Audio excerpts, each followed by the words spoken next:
Querido e amado, obrigado por hoje, Pai, esse dia maravilhoso, essa semana incrível, Pai.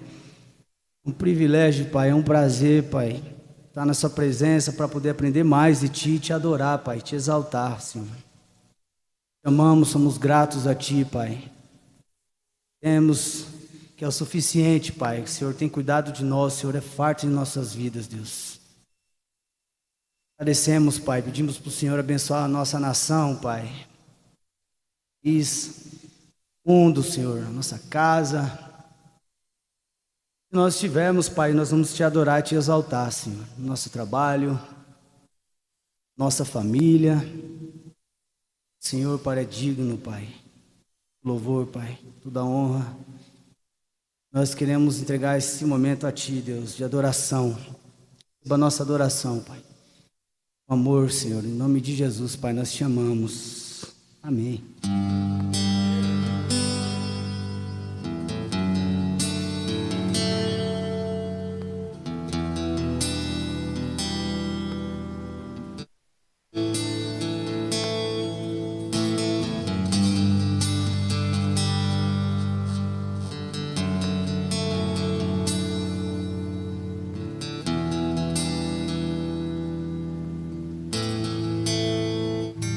Te amo, Deus, Tua graça nunca falha, todos os dias.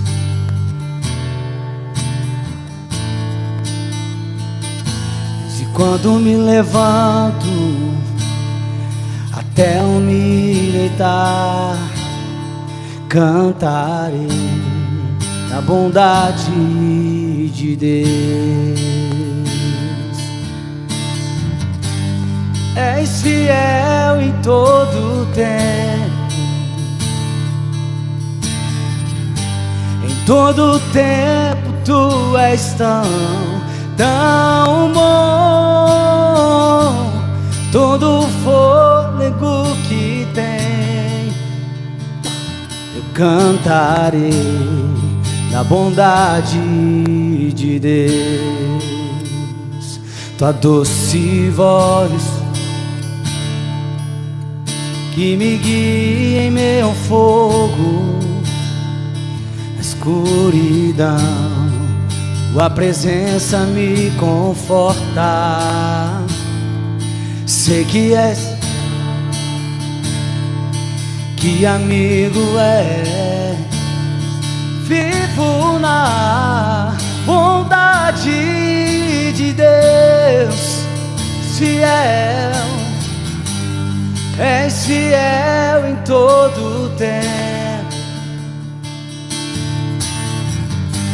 em todo tempo Tu és tão bom. Todo fôlego que tem cantarei.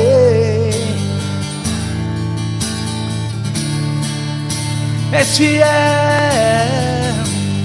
és fiel.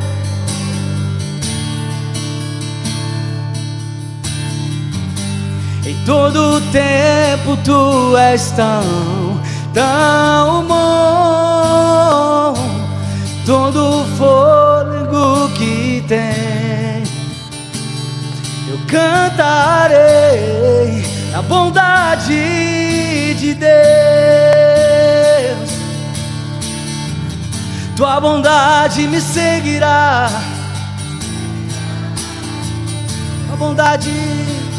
Tua bondade me seguirá, Senhor. Eu me rendo a Ti, Te dou o meu ser, entrego tudo a Ti.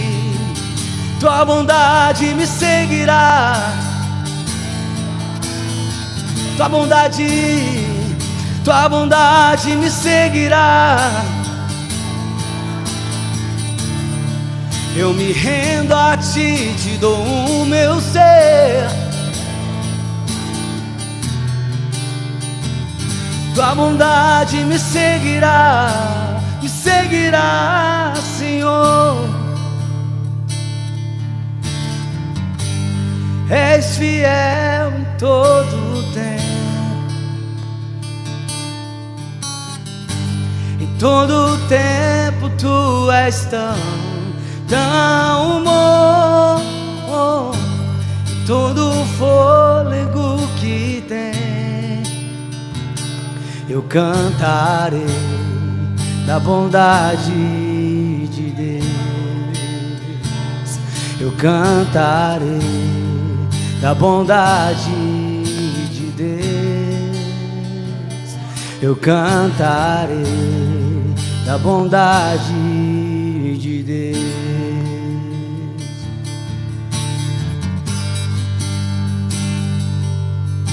Ensina-me a sentir teu coração, Jesus, quero ouvir teu respirar. Tirar teu fôlego com a minha fé e te adorar.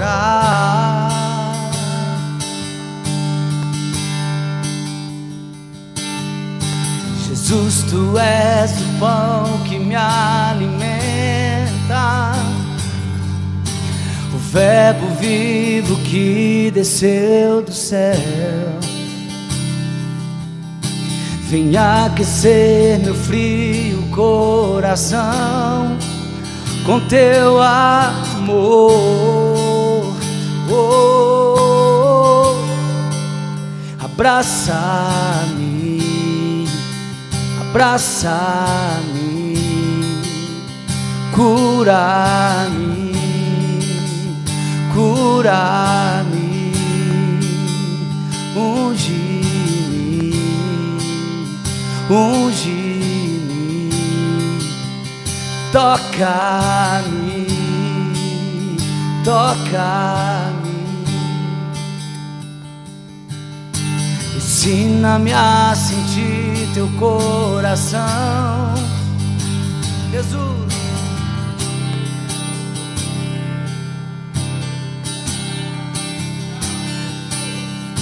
Tirar teu fôlego com a minha fé e te adorar, Jesus. Jesus, tu és o pão que me alimenta, o verbo vivo que desceu do céu. Vem aquecer meu frio coração com teu amor.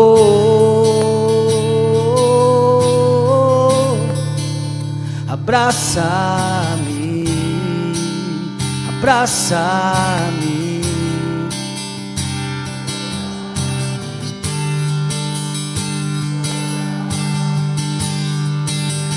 unge-me, unge-me, toca-me, toca, oh, abraça-me, abraça-me, abraça-me, Senhor, cura-me, cura, e unge-me, unge-me, unge-me, Senhor, e toca, toca-me, Senhor, toca-me, yeah. Vem sobre mim com teu manto de reinar, com tua glória, pois ao teu lado é o meu lugar. Aleluia, aleluia. Vem sobre mim,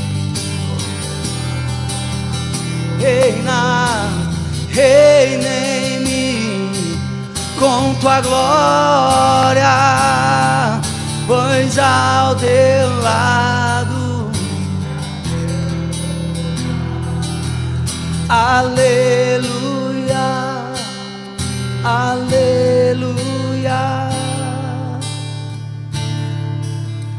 abraça-me, abraça-me, cura-me, cura-me, unge-me, unge-me, toca-me, toca-me, vem sobre mim, vem sobre mim.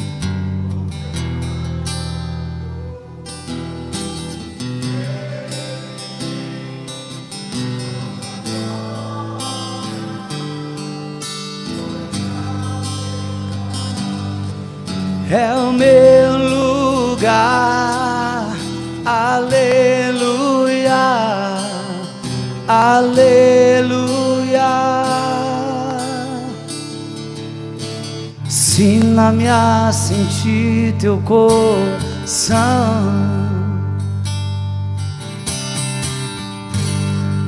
Aleluia, aplauda ele, irmão. Glória a Deus. Maravilhoso. A palavra está com o pastor Igor Silva.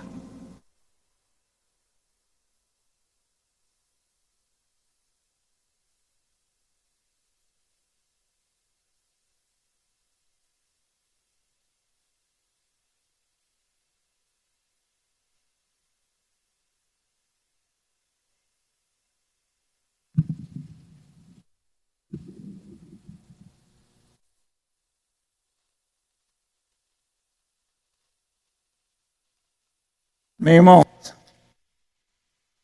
o Senhor Jesus Cristo esteja com vocês, amém? Para refrescar, né? E grande e tenebroso calor, essa chuva aí dá uma amenizada, né? Glória de Deus. Abençoe sua vida. Filha, possamos perseverar para que aprendamos mais do Senhor. Começamos a exposição do livro de Romanos semana passada. Vamos se estender aí mais ou menos por umas 68 aulas. Eu quero te encorajar, você não perder nenhuma, você se atentar, ter alegria. Nós temos muitas coisas para aprender juntos aqui, irmãos, muitas coisas da parte de Deus, nossa vida como igreja, para nossa vida pessoal como membro de Cristo, crescimento, amém? Eu queria louvar a Deus pela sua vida de você estar aqui, vencido todas as barreiras, as adversidades, o cansaço, correria, preguiça, interesse, comodismo, tudo que assola o corpo humano, né? Você venceu e está aqui. Eu louvo ao Senhor. Irmãos, abra sua Bíblia aí em Romanos 1. Nós vamos decorrer hoje do 8 ao 15. Vamos falar sobre o amor de Paulo aos romanos.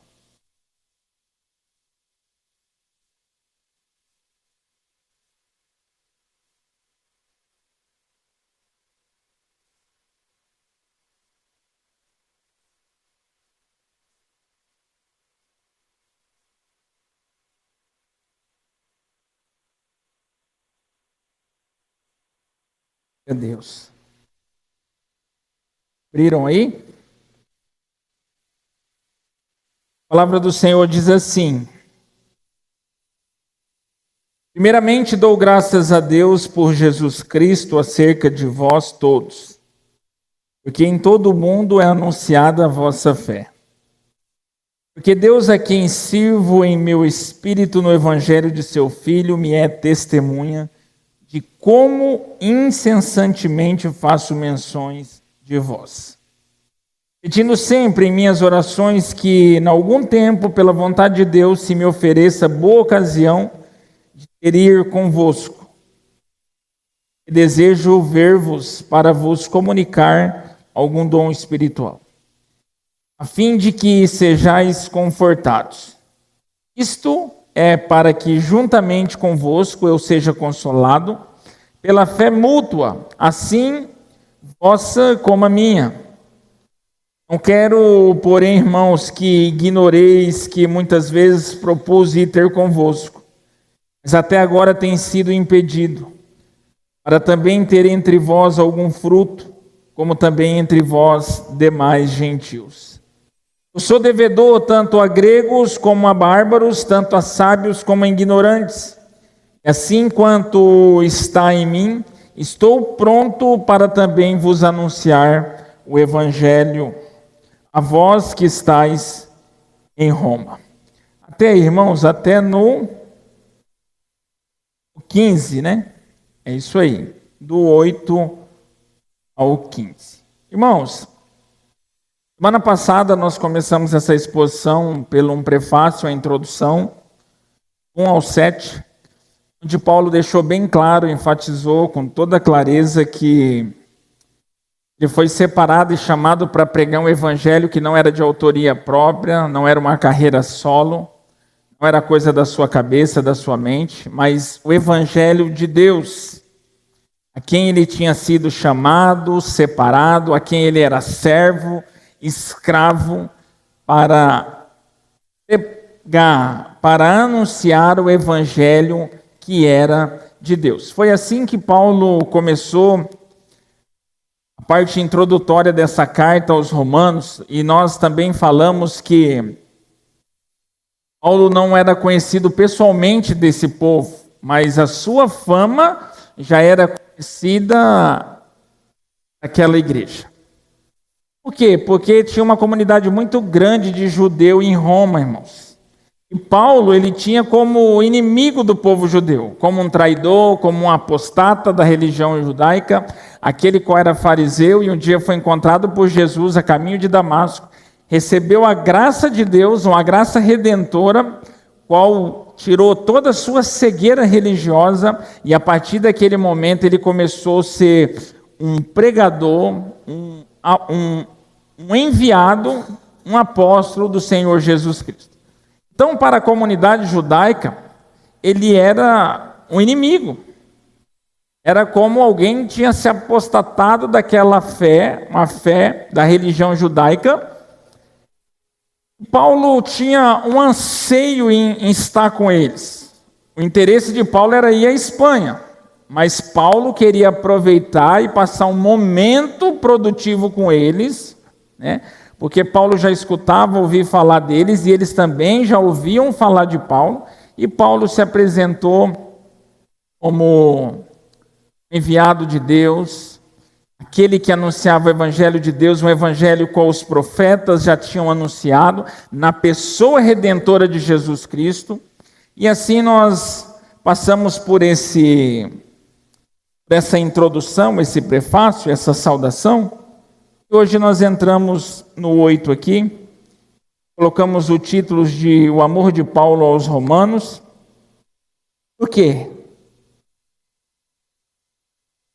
Porque a igreja, irmãos, de Roma não era Paulo que tinha aberto ela ou plantado aquela igreja de Roma. A igreja de Roma, os estudiosos dizem, nós não temos com clareza nas escrituras quem plantou aquela igreja. Os estudiosos dizem que são aquele povo que estava lá no dia de Pentecostes, judeus, prosélitos, que fundaram essa igreja lá em Roma. E não foi Paulo. Mas Paulo ansiava ter com eles. Paulo orava para ter uma oportunidade baseada na vontade de Deus, para ter com aquele povo. E logo no 8, o primeiro versículo que nós vamos trabalhar, Paulo diz assim, primeiramente, dou graças a meu Deus por Jesus Cristo acerca de vós todos, porém em todo o mundo é anunciado a vossa fé. Irmãos, isso aqui é muito rico e interessante, nós vamos aplicar para o nosso dia de hoje, é algo que talvez hoje não aconteça. Hoje nós não vemos pastores, apóstolos, presbíteros, com a nomenclatura que seja, orar, ter anseio para compartilhar alguma coisa da parte de Deus com uma igreja que não foi ele que fundou, que não tem o nome dele, que não tem a cara dele, que não tem o dedo dele, que não tem a personalidade dele. Aqui nós já começamos a entender a essência de um verdadeiro apóstolo de Jesus Cristo. Ele diz assim, primeiramente eu dou graças ao meu Deus, aí ele já traz uma palavra de intimidade, o meu Deus, por Jesus Cristo, ou seja, esse Deus que eu dou graças, ele só é porque é por conta do seu Filho Jesus, acerca de vós, porque em todo mundo é anunciada a vossa fé. Ou seja, ele estava agradecendo a Deus por uma igreja que não foi ele que fundou. Uma igreja que não foi ele, não tinha a sua cara, não tinha o seu dedo. Isto é o verdadeiro homem de Deus.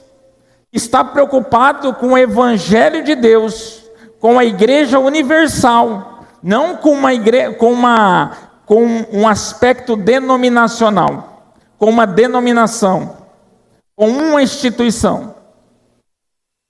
Uma igreja a qual ele sabia que as pessoas tinham uma visão totalmente deturpada de quem ele era, uma igreja a qual ele não fez parte na sua fundação, mas a mentalidade de Paulo era que o evangelho era universal, que o evangelho não era dele, que a plantação de igreja não era segundo a sua vontade, segundo a vontade de Cristo. Aí ele diz, eu dou graças a Deus por vós, porque em todo mundo é anunciado a vossa fé.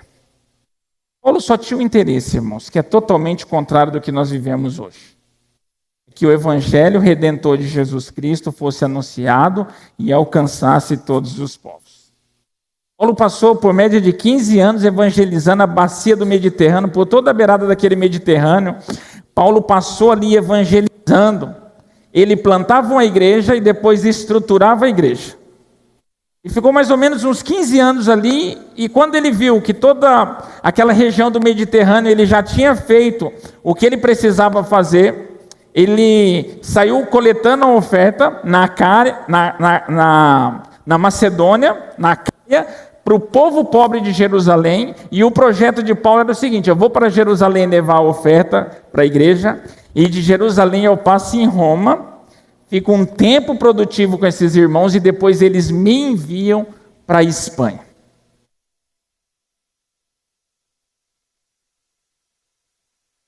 E hoje nós não vemos isso, irmãos.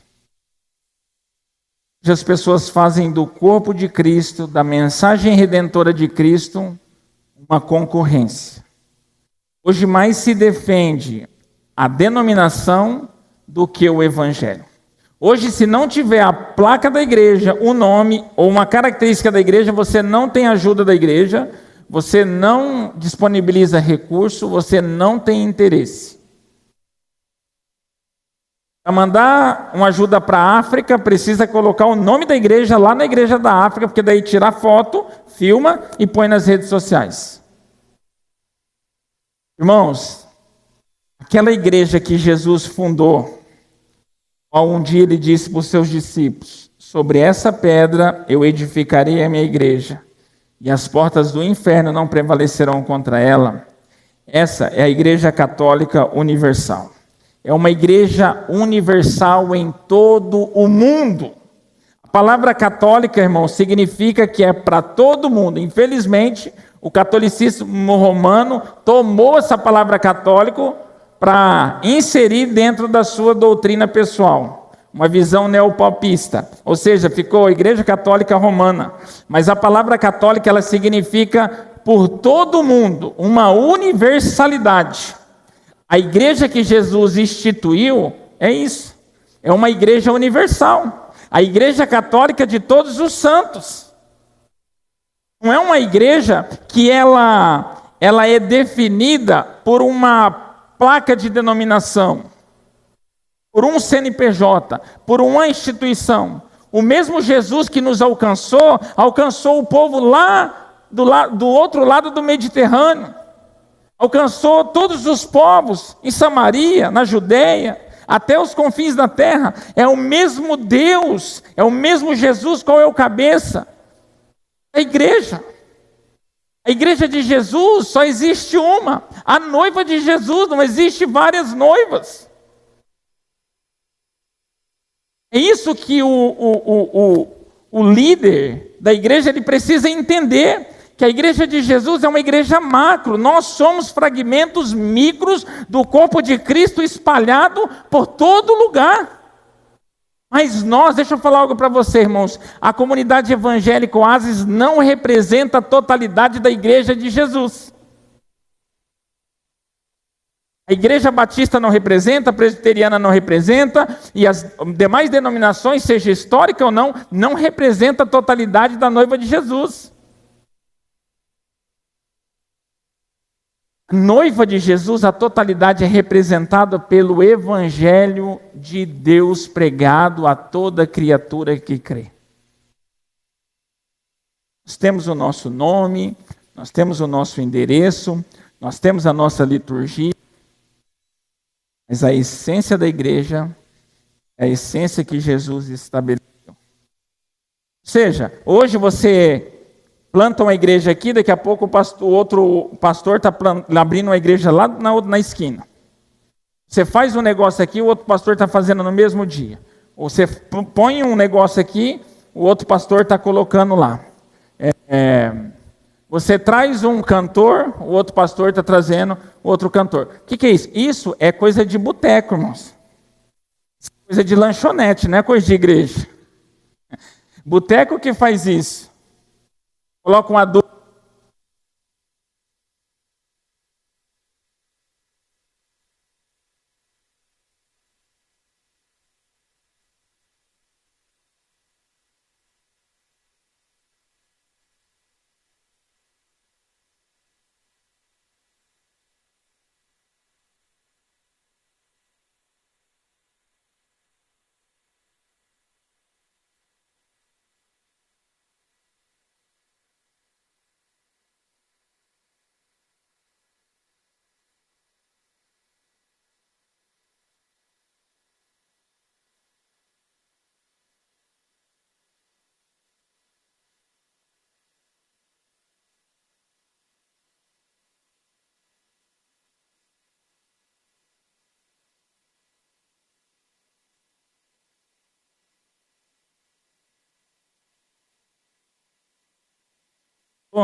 Entendeu, irmãos, que há uma concorrência a chamar mais pessoas ou para desestruturar o seu concorrente?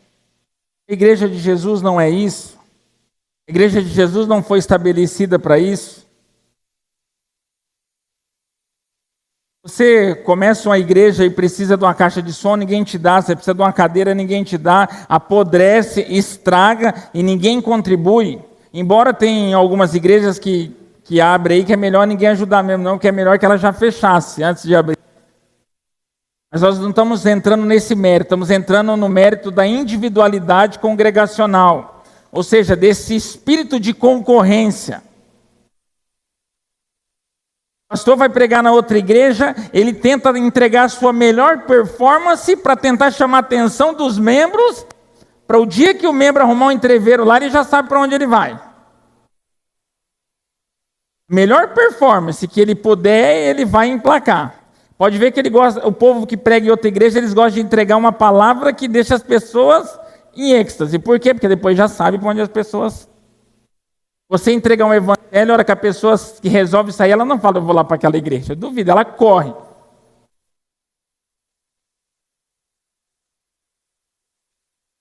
Entendendo, irmãos? Paulo é um exemplo. Não é à toa que ele foi confiado a receber do próprio Deus coisas insondáveis do coração do homem.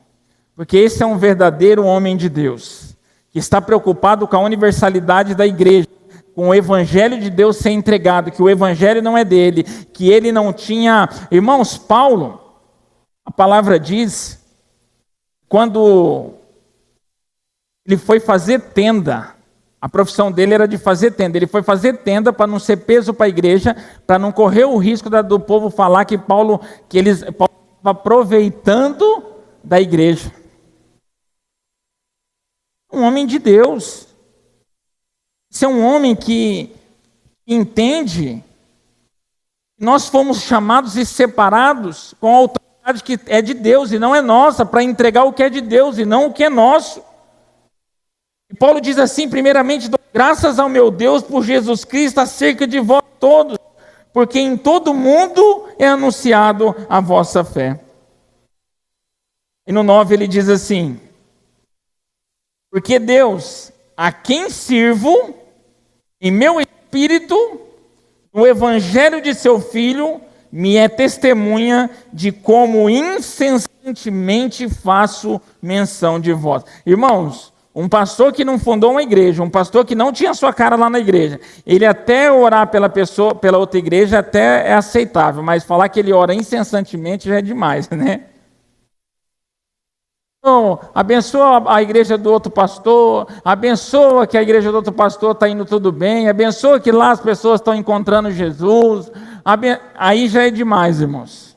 A palavra diz que Paulo, ele orava incessantemente, faço menção de vós. E ainda ele proclama Deus como testemunha. Ele diz assim, porque Deus a quem sirve, essa palavra sirve, a mesma raiz a palavra culto, cultuar, adorar. Ele diz assim, porque Deus a quem sirve em meu espírito, ou seja, eu entrego um culto ao Senhor em espírito, não somente. Paulo faz um contraste aqui, porque aquele povo grego, o povo romano, eles eram muito ligados a misticismo, cultos místicos, com artefatos, com coisas de pegar, ponto de contato. Aí Paulo já faz essa correlação que eles entenderam, a quem eu sirvo em espírito, ou seja, eu entrego um culto em espírito ao Senhor, eu entrego. Essa palavra sirvo é a mesma palavra de serviço, palavra de culto, palavra de adoração,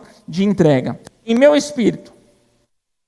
O evangelho de seu Filho, ele frisa mais uma vez que o evangelho não é dele, o evangelho é de Jesus, mais uma vez ele diz, aí ele fala assim, me é testemunha, ou seja, ele chama Jesus como testemunha das suas orações que ele fazia pelo povo de Roma.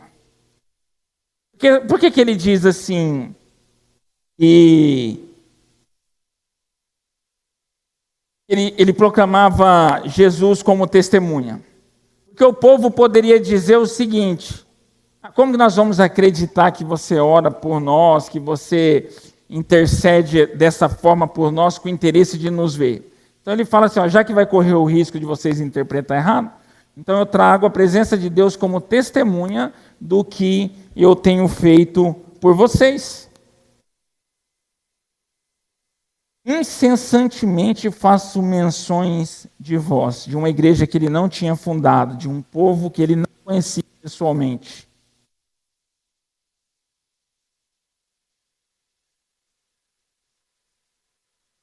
No 10 ele diz assim, pedindo sempre, em minhas orações, em algum tempo, pela vontade de Deus, me ofereça boa ocasião de ir ter convosco. Então, todas as vezes que Paulo orava pela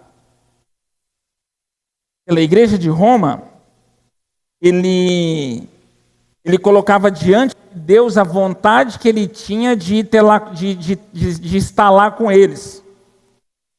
O desejo que ele tinha de conhecer aquele povo, mesmo não sendo ele que tinha fundado aquela igreja. Mas todas as vezes que ele orava, nós sabemos, Colossenses, Tessalonicenses, todas aquelas igrejas, Paulo sempre estava orando por eles, nós vemos os relatos, mas aqui Paulo colocava diante de Deus nas suas orações o desejo de estar lá com eles, de passar e ter um tempo com eles, pedindo sempre em minhas orações que em algum tempo, pela vontade de Deus, se ofereça boa ocasião de ter convosco. Irmãos, Paulo, e nesse 10 aqui, está aberto aí, né? Tá. Esse 10 aqui tem algo que é muito interessante. Nós precisamos aprender com o apóstolo Paulo. Mesmo aquilo que nós queremos, nós precisamos colocar diante de Deus para ver se é a vontade dele. O apóstolo Paulo nos ensina. Mas eu vou lá evangelizar. Eu vou lá pregar, eu vou lá orar, eu vou lá fazer tal coisa. Não interessa se é para Deus, se o intuito é para Deus, se é orar. Não, nós precisamos pedir que seja feita a vontade de Deus, não a nossa. Não é porque nós vamos orar, não é porque nós vamos expulsar um demônio, não é porque nós vamos interceder, não é porque nós vamos começar uma igreja, não é porque nós vamos começar algo missionário. Porque é uma ideia legal, uma ideia muito interessante, que nós não precisamos colocar diante de Deus para ver se é a vontade de Deus. Eu quero ir lá para a África. Bacana, olha que louvável, né? Mas tem que ver se é a vontade de Deus que você vai. Então as nossas orações têm que ser pautadas na vontade de Deus. E Paulo falava, pedindo sempre em minhas orações. Nós vimos que ele não parava de pedir, né? E sempre lembrando o intuito central disso aqui, que é o interesse de alguém ver um povo que tinha uma visão errada dele e que não era uma igreja que ele tinha fundado. Hoje nós temos uma galera aí que se diz apóstolo, sei lá, a nomenclatura deles não interessa. Se a igreja não for da sua denominação, ele não vai lá pregar. Não vai. Se você quiser comprar a franquia da igreja dele, você compra e paga por mês. Se você quiser pôr uma placa lá na frente, com a franquia da igreja, que é conhecida, você põe e todo mês você manda. Só que daí eles é ninja. Sabe como que é o nome esse pagamento de franquia? É o dízimo do dízimo. O do homem é ninja, né, irmãos? Dízimo do dízimo. O pagamento da franquia. E a igreja, a noiva é de Jesus. Ele que morreu na cruz por ela. O sangue dele que desceu na cruz. E as pessoas vendem a franquia da noiva de Jesus. Estava comentando com o Juliano essa semana. E existe 2 tipos de igreja, irmãos. Quando eu estou falando aqui, vocês sabem que não é para dizer que nós somos certos e as outras pessoas erradas, que nós existe salvação na Oase, que a Oase não é, nunca foi e nunca vai ser. Vocês nunca vão ouvir a gente falar sobre isso. Estou falando em critério de aprendizado. Mas existe 2 igrejas. A igreja Babel e a igreja Betel. A igreja Babel, que nasceu no coração do homem, querendo chegar ao coração de Deus. A igreja Betel, que saiu do coração de Deus e chegou ao coração do homem. A Babel, a gente sabemos já onde deu, né? Saiu do coração do homem, querendo chegar ao coração de Deus e chegou no meio do caminho, só deu confusão. A Betel nasceu no coração de Deus. Uma igreja que nasce no coração de Deus, irmãos, ela sempre vai prezar pelo evangelho que é de Deus. E sempre vai prezar pelo interesse que é de Deus. Sempre vai prezar pelo céu que é de Deus. Nada que é do homem. Então Paulo, na sua rica sabedoria, ele diz assim, pedindo sempre em minhas orações, em algum tempo, pela vontade de Deus, não a minha, e depois nós vamos ver que a vontade dele era, e ele chegou lá, mas não era do jeito que ele queria, e me ofereça uma boa ocasião de ir convosco. Irmãos, Paulo estava no final da sua 3ª viagem missionária. Paulo já tinha evangelizado toda aquela região do Mediterrâneo, tinha plantado igreja, tinha estruturado igreja, levantado os presbíteros, levantado o diácono, tinha normatizado a igreja. Paulo queria muito ir para a Espanha. E Paulo queria muito passar um tempo com o povo de Roma. Por isso que ele enviou essa carta na frente Primeiro, para que quando de repente ele chegasse lá, as pessoas já soubessem quem ele era, em nome de quem ele veio. O interessante é que aqui no 10, quando ele fala assim, pedindo sempre em minhas orações, que em algum tempo, pela vontade de Deus, se me ofereça uma boa ocasião de ter convosco, a gente aprende que nem sempre a vontade de Deus é a nossa vontade. Por mais que a sua vontade esteja ligada ao que você acha que é bom para Deus. Ou seja, eu quero ir lá para Roma, passar um tempo com vocês, para depois vocês me enviar numa viagem missionária para a Espanha, para nós evangelizarmos a Espanha. Seria bom para o reino de Deus. Ótimo para o reino de Deus. Seria bom para a igreja. Talvez não era vontade de Deus isso. É isso que nós temos que aprender. O crente tem que aprender a ter essa maturidade. Não dá para nós pegarmos os nossos sonhos, a nossa vontade de querer colocar a assinatura de Deus naquelas coisas que nós queremos. Foi Deus que enviou, foi Deus que mandou, em nome de Deus. Nem tudo que nós fazemos em nome de Deus, irmãos, é benéfico, é bom e Deus quer. Ele é soberano, Ele sabe todas as coisas. Se nós formos parar para pensar, Paulo chegou, para você ver como que isso aqui é interessante, se for a sua vontade de ter com eles. Ele chegou em Roma, mas sabe como que ele chegou em Roma? Primeiro ele chegou em Jerusalém, ele estava arrecadando, passou por Éfeso, estava em Corinto, quando ele escreveu essa carta, estava arrecadando a oferta para o povo de Jerusalém. Ele chegou em Jerusalém, sabe o que aconteceu com ele? Ele foi preso. Aí sabe o que aconteceu depois de 2 anos em Jerusalém? Mandaram ele ir para Roma. Chegou lá em Roma, sabe o que aconteceu com ele? Ele foi preso como um prisioneiro político. Em meados do ano 64 depois de Cristo, o imperador Nero mandou decapitar o seu pescoço. Ou seja, chegou em Roma, né? Mas não era o jeito que ele queria, eu tenho certeza que não era isso que ele queria.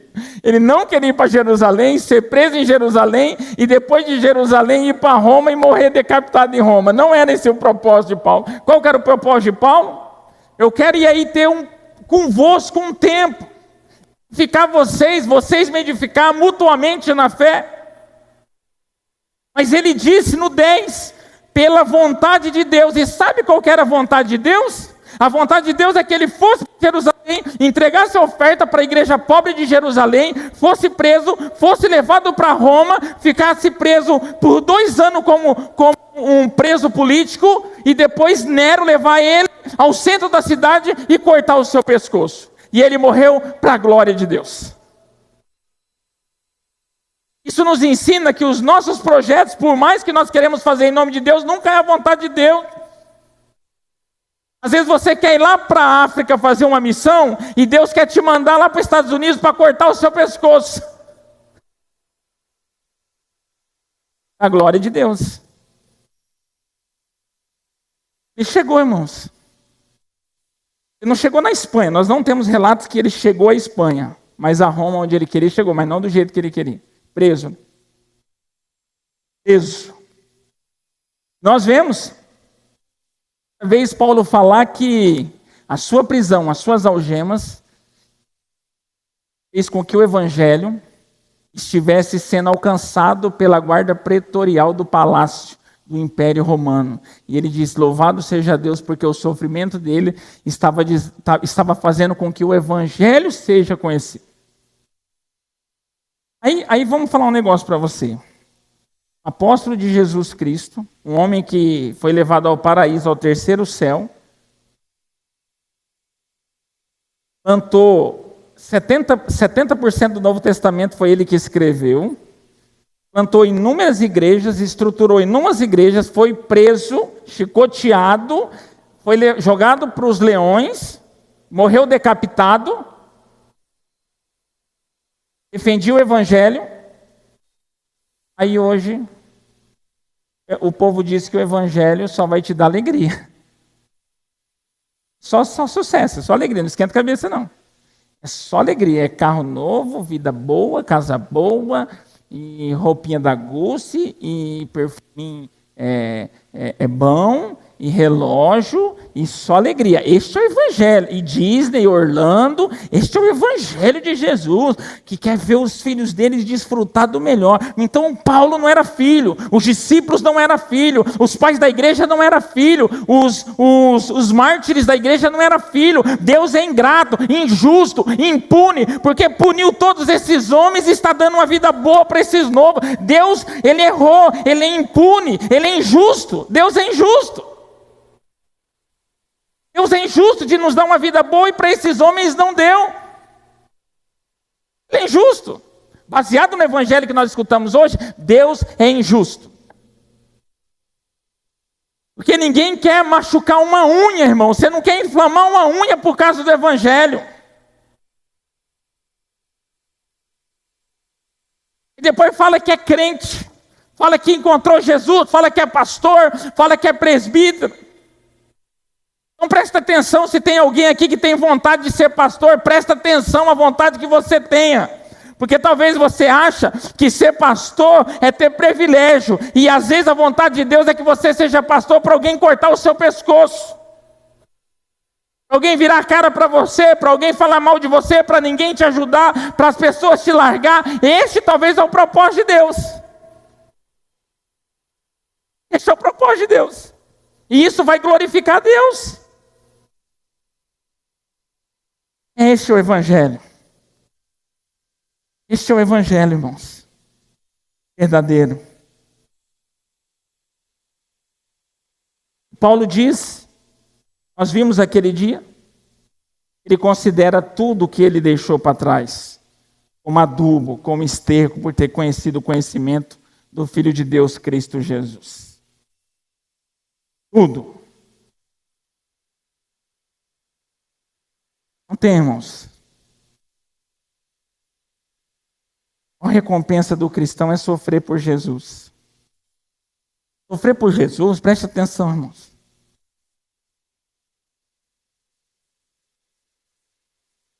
Sofrer por Jesus não é só ser preso, não. E levar pedrada, não. É isso. Sofrer por Jesus é abrir mão das nossas próprias vontades. Pelo próximo. Pelas pessoas. Pelo evangelho, por Jesus. Isso é sofrer por Jesus. Isso é sofrer por Jesus. Não é só ser apedrejado. Não é só ser jogado na prisão, ser cortado a cabeça, ser enterrado de ponta cabeça. Não. Nós estamos em outras épocas. O maior sofrer por Jesus da nossa época, irmãos, é sair do comodismo. Entender que o comodismo tem nos esfriado. Que o comodismo tem nos levado a viver uma vida individual, sem pensar no próximo, sem pensar em ninguém, somente em nós. Esta é a maior perseguição do século 21 para a igreja, é o comodismo, o materialismo, o individualismo, o secularismo, o pragmatismo, o utilitarismo, são todas essas coisas, são as maiores perseguições que nós temos. E se você não vencer essas coisas, você não está sofrendo pelo evangelho. E se você não sofrer pelo evangelho, você não é digno de viver a eternidade com Jesus que sofreu por você. Se Jesus voltar hoje, irmãos, 80% fica para trás. Hoje. Se Jesus voltar hoje, 80% fica para trás. Não ama o próximo. Não tem amor ao próximo. Não abre mão das suas vontades por causa de Jesus. Não quer sofrer pelo evangelho. Por isso que este evangelho medíocre, ele tem tomado conta dos nossos dias. Um evangelho fácil. Um evangelho fácil de lidar com ele. Antigamente o evangelho fazia com que você deixasse as coisas, que você fosse perseguido, que você criasse inimigo. Hoje não. Hoje, é para testar, tá, irmão? Para ver se é boa. Hoje, o evangelho é o contrário. Em vez dele nos forçar a abrir mão de alguma coisa por Jesus, ele nos oferece as coisas para ficar perto de Jesus. É um evangelho totalmente ao contrário. Este não é o evangelho de Deus. Este não é o evangelho de Deus, irmãos. Ele diz: pela vontade de Deus, se me ofereça boa ocasião de ter convosco. E que boa ocasião, hein? Chegar lá preso, né? Foi pedir para fazer a vontade de Deus. A vontade de Deus é boa, perfeita e agradável. Pela vontade de Deus, se me ofereça uma boa ocasião. E o dia que você encontrar o apóstolo Paulo, se você tiver oportunidade, você pergunta para ele se valeu a pena. Pergunta para ele se essa daqui foi uma boa oportunidade. Que para o homem, fala assim, meu Deus, que Deus é esse? Que oportunidade, né? Mas depois você pergunta para ele se isso aqui era uma boa oportunidade ou não. Com certeza ele vai falar a melhor oportunidade que teve. A maior riqueza, a maior prosperidade, o maior prazer que tem para um cristão é sofrer por causa de Jesus. Sabe quando a igreja vai ser relevante, irmãos? A igreja vai ser relevante. A única oportunidade que nós vamos ter de ser relevante, o dia que nós começarmos a sofrer por causa de Jesus. É a única relevância que a igreja tem. Pode ser grande, rica, bonita, pode estar cheia de gente, pode ter mover, pode ter o que for, mas se ela não sofrer por Jesus, não tem relevância alguma. Alguma não tem relevância.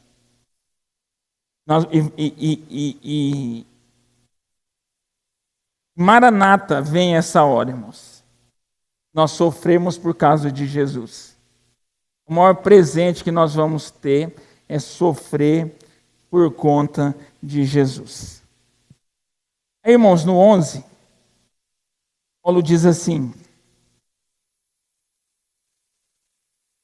porque desejo ver-vos para vos comunicar algum dom espiritual, a fim de que sejais confortados. Ou seja, Paulo, a vontade que Paulo, para que Deus preparasse um momento específico, oportuno para ele ter com eles, para que ele repartisse com eles o que ele tinha recebido do Senhor.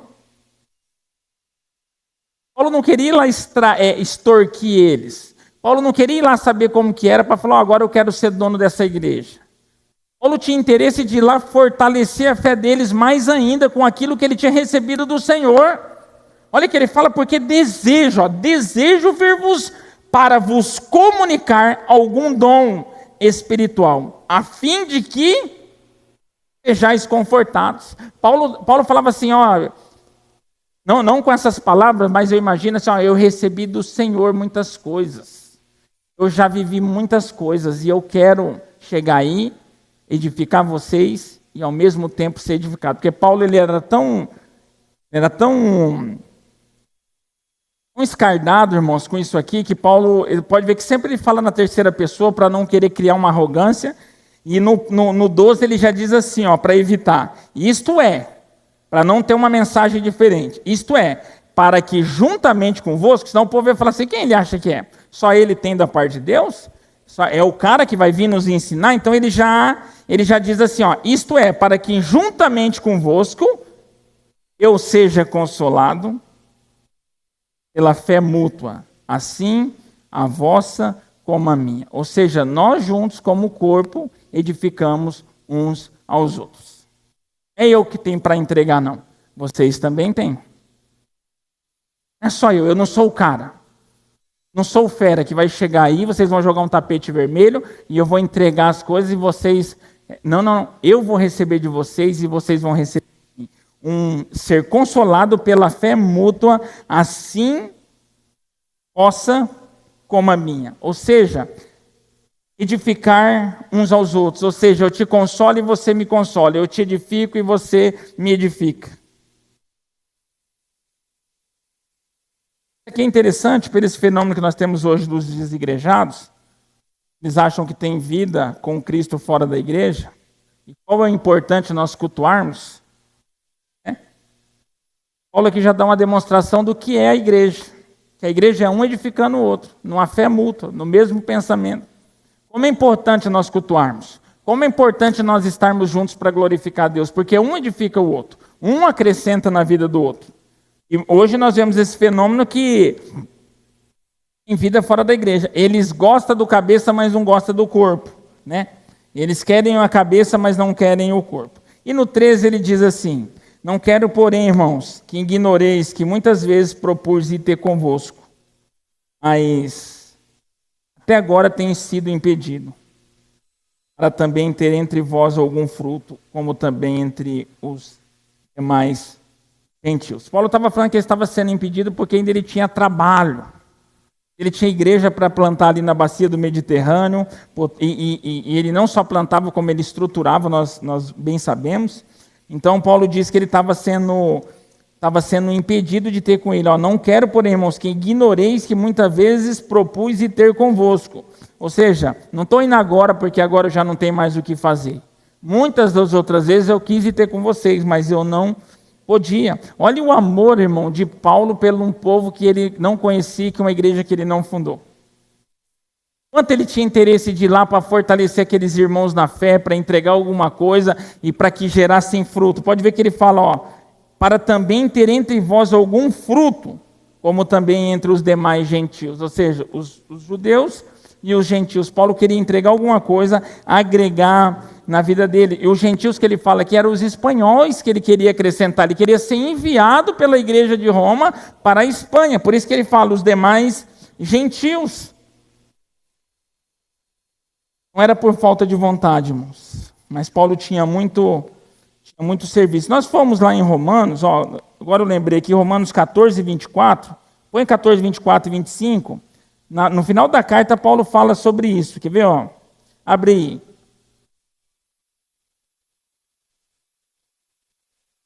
Romanos 15.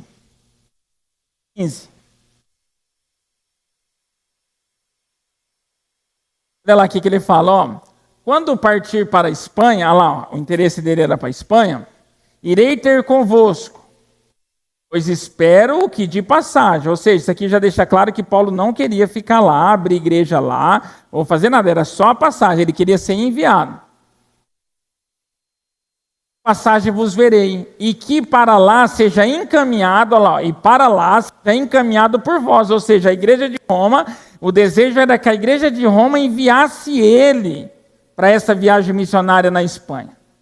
Para você ver, irmãos, nós conhecemos pessoas que querem ter uma carreira solo, né? E chega nos lugares representando Jesus, mas ninguém envia ele, né? Nós conhecemos, né? Os impastoreáveis. Já ouviu falar nos impastoreáveis? Não é da Marvel, não, é daqui de Paranavaí. Os impastoreáveis. São maior que Paulo, porque Paulo tinha toda a autoridade de Deus como apóstolo, mas ele queria ir para Roma, para que a igreja de Roma enviasse ele. Hoje, a pessoa quer fazer missão na carreira solo. Quem te enviou? Foi o Senhor Jesus Cristo de Nazaré. Ele que desce do Pai das Luzes, sonda todo o coração, o bálsamo de Gileade, é ele. Não a igreja. A igreja, irmãos, que envia é a igreja. Nós não podemos ser ignorantes. Olha aqui que Paulo fala, para encaminhando por vós. Ou seja, a igreja de Roma ia enviar ele para a Espanha, depois de primeiro, em parte, me satisfazer de vossa companhia. Paulo tinha o prazer, irmãos, Paulo estava ansiando por ficar na presença daquele povo. Era falta de condição? Não. Era falta de autoridade? Não. Era falta de... Não, ele poderia ir para a Espanha, mas Paulo queria fazer da forma correta. Ou seja, Paulo queria conhecer aquele povo, edificar aquele povo, ser edificado por eles, ser enviado por eles. Para ter entre vós algum fruto, como também entre vós. Aí, próximo. Cena. Mas agora vou a Jerusalém para ministrar aos santos. Ou seja, iria para Jerusalém para entregar a oferta e depois ir para Roma. E ele acabou indo, né, irmãos? Mas não da maneira que ele queria. Vamos lá, vamos lá agora finalizar o 14 e o 15. Eu sou devedor tanto a gregos como a bárbaros, tanto a sábios como a ignorantes. Paulo finalizando. Assim quanto está em mim, estou pronto para também vos anunciar o evangelho, a vós que estáis em Roma. Ou seja, ainda tem alguma coisa para ser feito aí, que eu posso contribuir. Irmãos, esse final aqui é muito interessante, que Paulo fala assim: eu sou devedor tanto a gregos como a bárbaros. Devedor do quê? O que Paulo devia para eles? Paulo era um perseguidor da igreja, nós sabemos, fariseu. Paulo prendia, soltava, matava, destruía, perseguia o povo de Deus. Um dia, a caminho de Damasco, Paulo foi alcançado pela graça de Deus. Paulo foi tomado pela presença de Deus. E a partir daquele momento, Paulo começou a pôr forças nas coisas de Deus. Então, irmãos, o que Paulo pensa? Por que Paulo é devedor? Porque Paulo fala assim: da mesma forma que eu fui alcançado pela graça, eu tenho o dever de transmitir isso.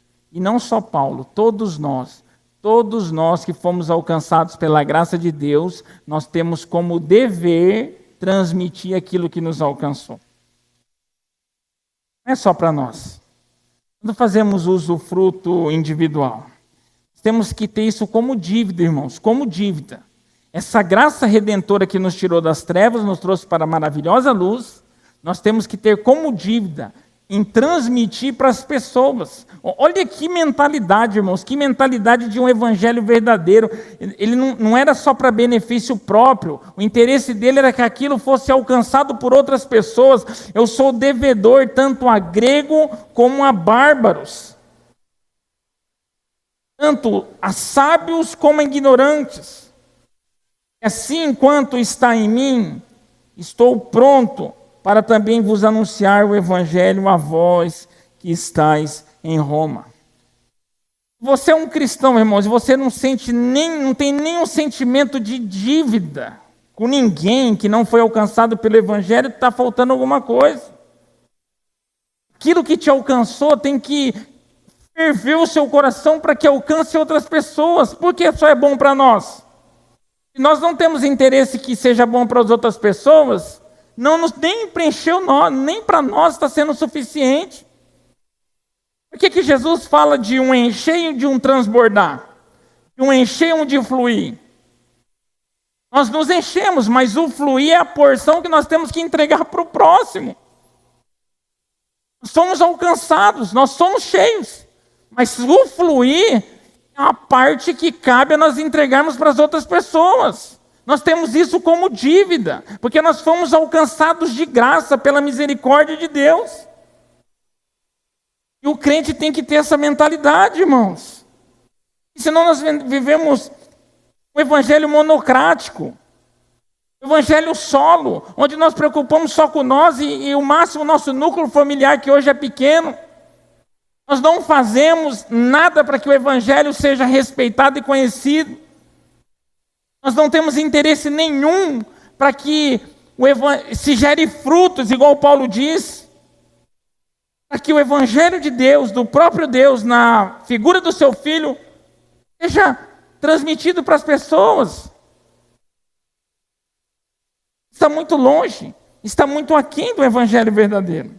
E aqui, irmãos, tem uma curiosidade bárbara. Você sabe por que é bárbaros ou não? Porque ele fala bárbaros, o devedor tanto a gregos como a bárbaros, tanto a sábios como a ignorantes. Vocês sabem por que é? Uma curiosidade interessante, vou falar só a fim de ficar bem esclarecido. Naquele tempo a língua grega é como se fosse o inglês de hoje. Os gregos, eles são muito... E eu tenho que fazer uma correção da semana passada, agora eu lembrei que não estava aqui. Falei que o povo romano era muito altruísta. Altruísta é quem se interessa em fazer o bem para o próximo, e não é altruísta. Altruísta era Paulo. Eles eram muito altivos. Eu troquei a palavra. Altivos é aquele que é orgulhoso, que só pensa em si. E eu disse assim, que o povo romano era muito altruísta.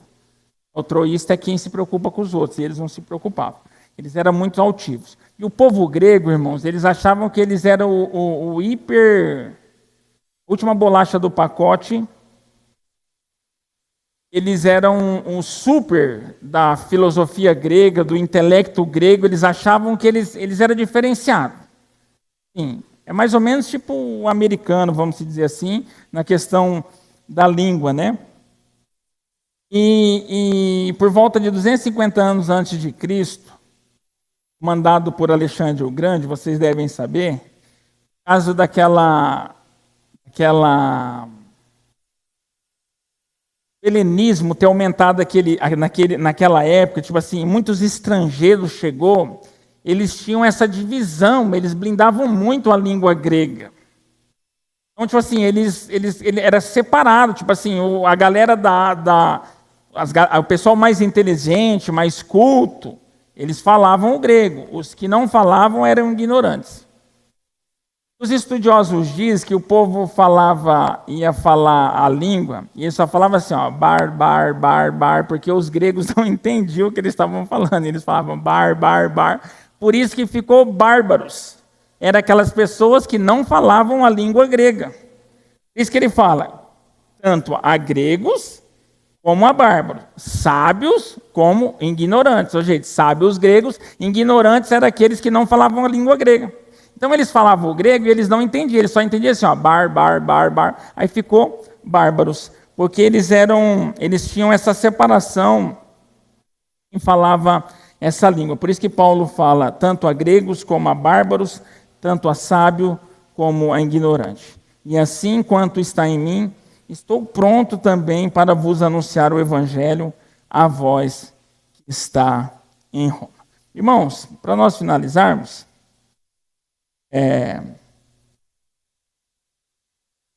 essa parte aqui, então ficou bem claro que o que nós aprendemos, que Paulo era um homem de Deus, o interesse de Paulo era que o evangelho fosse propagado, que as pessoas fossem alcançadas, que ele tinha desejo de ser edificado e edificar as outras pessoas, e ele não tinha interesse somente em pôr força nas igrejas que ele tinha plantado, que a igreja era uma universalidade, uma igreja universal, né? Uma igreja a qual o Senhor Jesus Cristo fundou, e ele é o cabeça desta igreja, e que Paulo orava, pedia ao Senhor oportunidade de ver aquele povo, mas que não fosse feita a vontade dele, que fosse feito a vontade de Deus, ou seja, uma boa causa, mas ainda ele buscava a direção de Deus, que ele não queria fazer conforme ele queria, mas sim conforme a vontade de Deus, e eu expliquei, ele acabou chegando lá, mas de uma forma que talvez não era da forma que ele queria.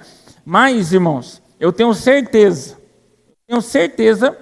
que aquela igreja foi edificada por Paulo, talvez não do jeito que ele queria, mas do jeito que ocorreu, com a sua morte, com a sua prisão, defendendo o evangelho. Eu tenho certeza, este é o fruto que ele deixou lá, porque nos alcançou também. Quando ele fala ali sobre um fruto, ó, ele fala aqui, quer ver, ó?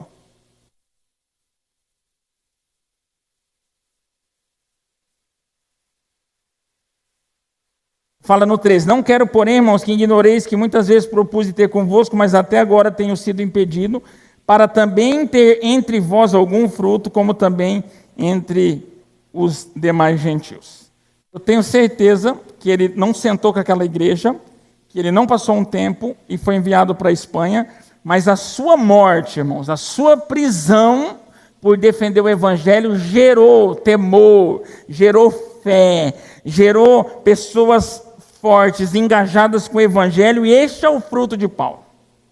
Vendo como que a vontade de Deus, ela nunca volta vazia de alguma maneira, muitas vezes não como nós pensamos, mas da maneira de Deus, por mais trágico que pareça, irmãos, a palavra se cumpre. Nós somos frutos disso, porque hoje nós estamos estudando. Às vezes você fala, mas o que tem a ver? Tem tudo a ver, porque o evangelho, ele é para todos sempre, e nós precisamos sermos edificados por esses ensinamentos, esses testemunhos como igreja. Só assim nós vamos ser uma igreja madura, que nem sempre a nossa vontade é a vontade de Deus, mesmo que seja para Ele. Nós temos que acreditar nisso. Hoje nós vemos o fruto que Paulo deixou. Talvez, irmãos, nós não vamos ver fruto dos nossos esforços. Mas nós temos os nossos filhos, nós temos os nossos netos. Talvez nós estamos nos esforçando para essa igreja vindoura, se Jesus não voltar. O nosso fruto. Nós estamos plantando, nós estamos regando, e nós vamos colher. Paulo fala deste fruto, e é um fruto que com certeza talvez não era do jeito que ele queria, mas aconteceu e agregou. Porque se não tivesse esse escrito, talvez nós ia estarmos perdidos. Então, a vontade de Deus é perfeita, a vontade de Deus ela é agradável, segundo a sua vontade. E nós temos que, não é à toa que ele começa ali no 9 dizendo, porque Deus a quem sirve é meu espírito no evangelho do seu Filho me é testemunho. Ou seja, o meu culto é um serviço ao Senhor. A vontade dele tem que se cumprir. A vontade dele tem que prevalecer. Bom, se não fosse todo o sofrimento do apóstolo Paulo, talvez nós estávamos sem uma direção. Essa igreja. Mas não foi Jesus que fundou a igreja? Foi Jesus que fundou a igreja, mas o homem tentou deturpar a igreja e Paulo tentou colocar a igreja no eixo. Jesus deu a voz espiritual, Jesus deu a autoridade, e colocarei, as chaves do reino, o que ligar na terra será ligado no céu, o que ligar no céu será ligado na terra. E sobre essa igreja, essa foi uma autorização espiritual de Deus, mas a plantação da igreja teve que ser pelo homem. E através do apóstolo Paulo e dos discípulos. Coloque de pé, irmãos, para nós orarmos e finalizarmos. Amém, irmãos? Eu creio que vocês entenderam. Semana que vem, irmãos, vai ser top demais, não perca. Nós vamos falar sobre, só o 16 já fala assim, só para você ficar com gostinho de quero mal.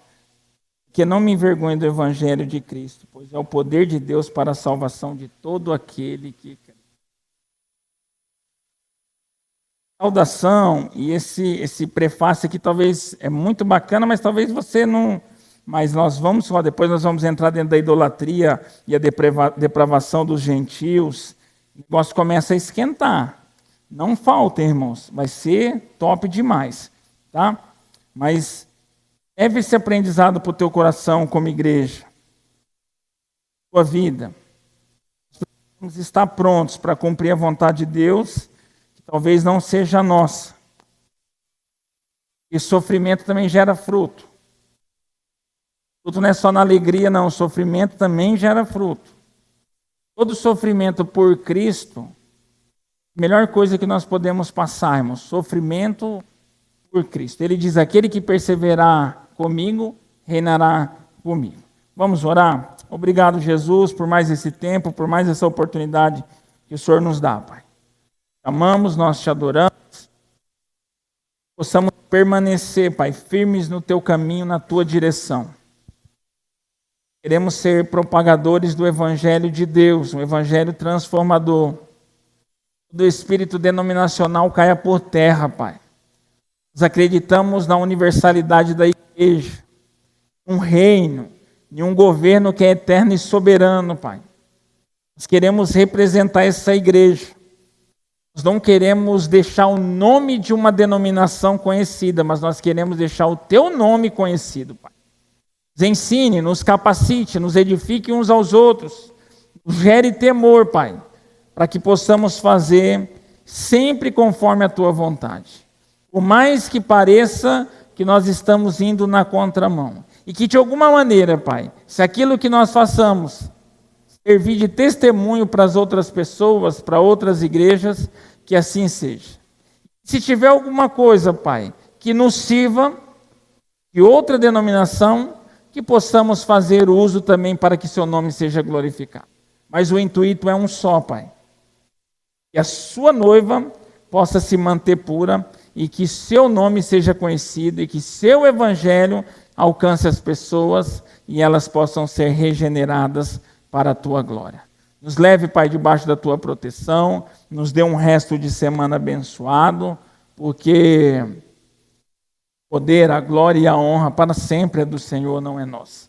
Obrigado pela nossa saúde, pelas provisões que o Senhor tem nos dado, porque o Senhor não nos deixou órfãos, não nos abandonou, e o Senhor vai voltar para que possamos reinar contigo. Leve debaixo da tua proteção, em nome de Jesus. Amém e amém. Amém, irmãos? Estamos encerrados em nome de Jesus.